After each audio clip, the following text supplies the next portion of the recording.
Important to note that it's difficult to conceive how this would have been in the interest of any of the people fighting in eastern Ukraine, the Ukrainian government or the separatists or the Russians. These things have typically been tragic accidents. When the Soviets shot down a Korean airliner back in the early 1980s, 1983, they had mistaken it for an American spy plane. And then in 1988, when a U.S. Navy warship, the USS Vincennes, shot down an Iranian airliner in the Persian Gulf, it had been mistaken for an F-14 fighter plane.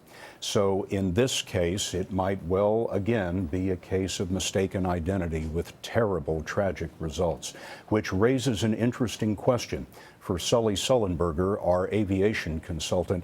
Sully, the anti-aircraft missiles have been flying around in this region for months. How could this airspace still be open to commercial aviation traffic?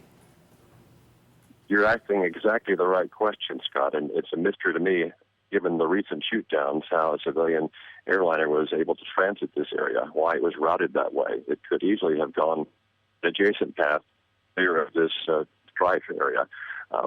It's clear to me also that what Bob Orr says is likely, that this airplane came apart in the air, which makes finding survivors unlikely.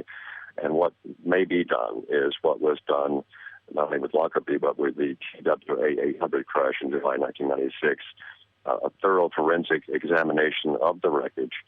They may actually reassemble part of the airplane in the hangar to try to piece together and see in metal where the impact point was, if there was a missile, if there was shrapnel throughout the airplane, including in some of the bodies that are recovered.